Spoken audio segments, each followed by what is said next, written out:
mempersiapkan hati, pikiran kita untuk masuk dalam hadirat Tuhan. Mari kita sama-sama angkat sebuah pujian.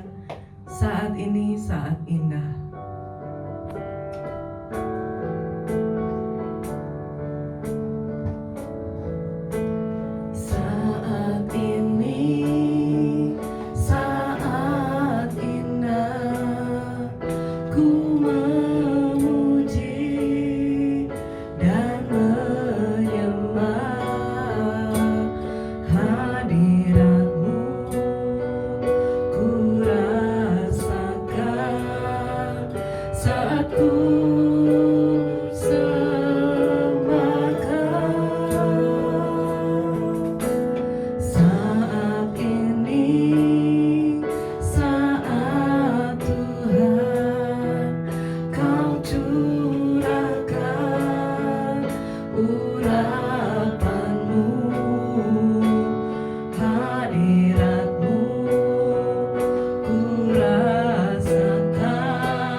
untuk menerima firman-Mu Tuhan. Kami mau Tuhan menaikkan doa-doa kami Bapa. Tuhan, kami berdoa Tuhan, kiranya Engkau yang memimpin ibadah kami ini Tuhan, dari awal hingga selesainya. Di dalam nama Tuhan Yesus kami berdoa dan bersyukur. Amin. Mari kita sama-sama mengangkat pujian kembali. Allah Roh Kudus penuhi kami.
kasih Tuhan, berbicaralah melalui hamba-Mu.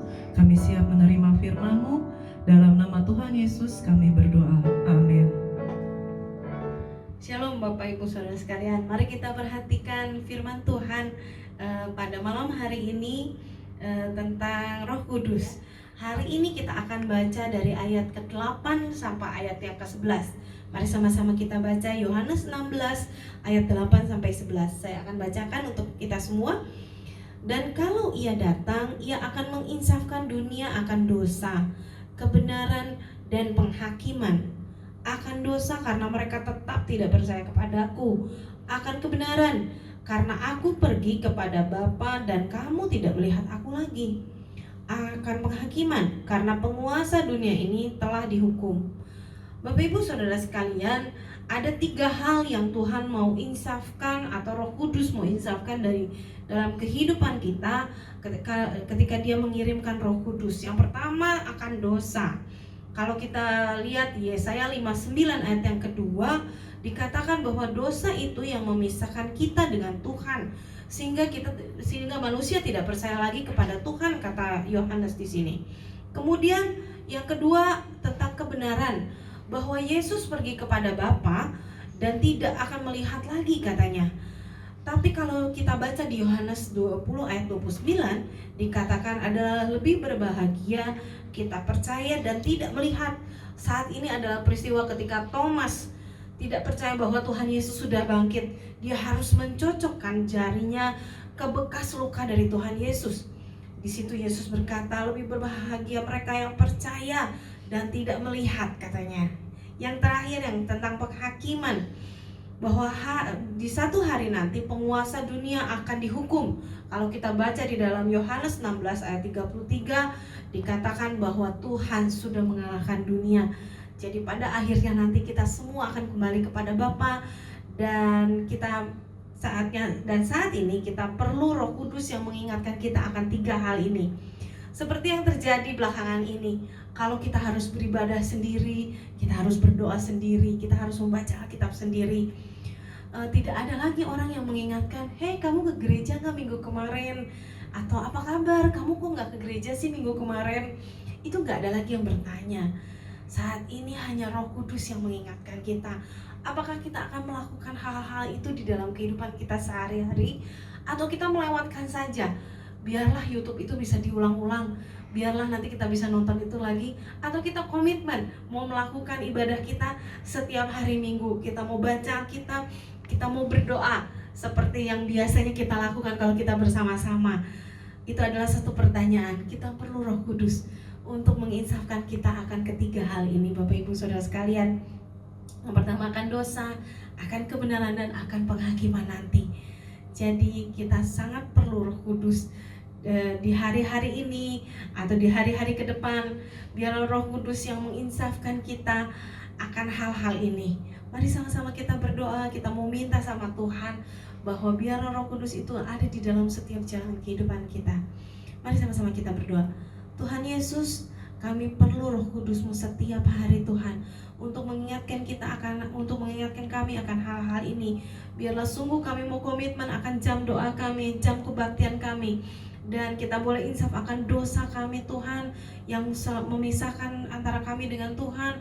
Dan juga Tuhan tolong setiap hari biar Roh Kudus itu boleh ada di dalam kehidupan kami sehari-hari. Di dalam nama Tuhan Yesus kami berdoa mengucap syukur. Haleluya, amin. Bapak Ibu sekalian, kita sudah menerima firman Tuhan, dan marilah sebelum kita masuk ke dalam doa syafaat, mari kita menaikkan sebuah pujian kembali. Roh-Mu yang hidup, penuhiku, mengalir di dalamku.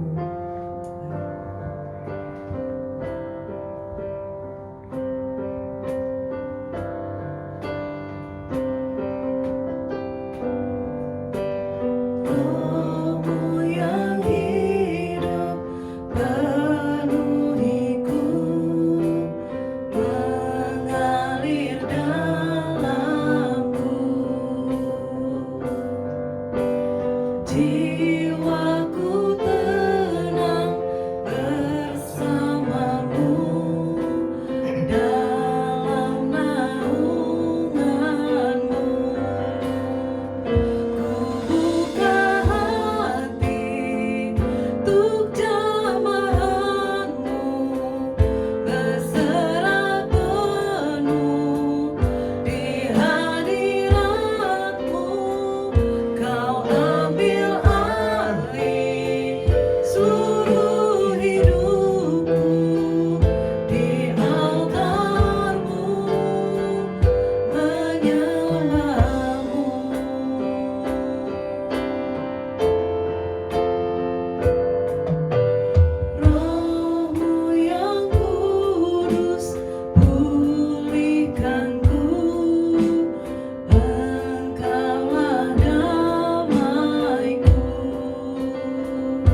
disediakan waktu selama 4 menit untuk mendoakan 2 pokok doa. Dan doa syafaat nanti akan diiringi oleh lagu instrumen. Dan kita akan kembali bersama-sama untuk doa penutup dan doa berkat dalam rekaman ini. Berikut adalah pokok doa untuk hari ini. Yang pertama adalah memohon kuasa Roh Kudus untuk menaungi setiap hati yang sudah bertobat agar tidak kembali terjatuh dalam dosanya. Yang pokok doa yang kedua adalah memohon hikmat bagi pemerintah Indonesia, baik yang di pusat maupun di daerah, agar dalam membuat keputusan yang tepat, terutama pada saat sekarang ini dan menjelang Hari Raya Idul Fitri. Marilah kita semua bersama-sama berdoa untuk kedua pokok doa tersebut. Haleluya.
Puji Tuhan, kiranya Roh Kudus Kudus boleh terus mengingatkan setiap hati orang percaya agar terus menjadi berkat dan menjadi terang dimanapun kita berada, terutama dalam kondisi seperti sekarang ini. Mari kita akan mengakhiri ibadah doa pada hari ini. Mari kita sama-sama menaikkan pujian kembali. Biarlah Roh Kudus boleh selalu menjadi penuntun dalam kehidupan kita dimanapun kita berada.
Segala puji syukur hanya bagimu. Malam hari ini Tuhan, oleh kemurahan anugerah-Mu, kami boleh bersekutu dalam persekutuan doa, kepenuhan Roh Kudus, hari kedua. Terima kasih buat firman Tuhan yang sudah kami dengar. Biar firman-Mu terus mengarahkan hidup kami sebagaimana yang Kau kehendaki, agar hidup kami ini dipenuhi dengan Roh Kudus, dengan tujuan agar kami dapat menjadi alat-Mu, menjadi apapun yang Kau percayakan. Terima kasih buat hamba-Mu yang sudah melayani firman Tuhan malam hari ini. Pakai dia sebagai alat-Mu yang ajaib, sehingga melalui lidah bibir mulutnya, kebenaran firman-Mu dapat diberitakan dimanapun dia berada. Sebentar kami akan berpisah untuk kembali ke kamar kami masing-masing. Dalam keluarga, satu persatu. Biar malam hari ini kami boleh beristirahat dengan nyenyak, dan esok pagi kami boleh bangun dengan kekuatan yang baru. Terlebih kami bisa beribadah raya di minggu ini. Haleluya. Terima kasih Tuhan buat malam hari ini. Sekali lagi, bungkus tutup kami dengan kuasa darah-Mu, sehingga kami boleh malam hari ini beristirahat dengan nyenyak, dan esok pagi boleh bangun dengan kekuatan yang baru, dan kembali kami bersama-sama mendengarkan kebenaran firman-Mu dalam ibadah online. Terpujilah namamu Bapa. Segala pujiannya bagimu. Dalam nama Tuhan kami Yesus Kristus, kami ucap syukur malam hari ini. Saudaraku yang dikasihi Tuhan, terimalah berkat dan damai sukacita, damai sejahtera, kesehatan yang prima, yang dilimpahkan oleh Yesus Kristus. Sehingga kami boleh kuat dan penuh semangat untuk menjadi saksi-saksimu, menjadi alatmu, dimanapun kami berada. Terima kasih. Segala puji syukur hanya bagimu Tuhan. Haleluya. Saudaraku yang dikasihi Tuhan, terimalah berkat sukacita, damai sejahtera, kelimpahan yang luar biasa, kesehatan yang prima, yang bersumber daripada Allah Bapa dalam putranya yang tunggal Yesus Kristus dan persekutuan Roh Kudus menyertai saudara sekalian mulai detik malam hari ini sampai Maranatha, Tuhan Yesus datang kali yang kedua. Haleluya. Yang percaya diberkati katakan sama-sama. Amin.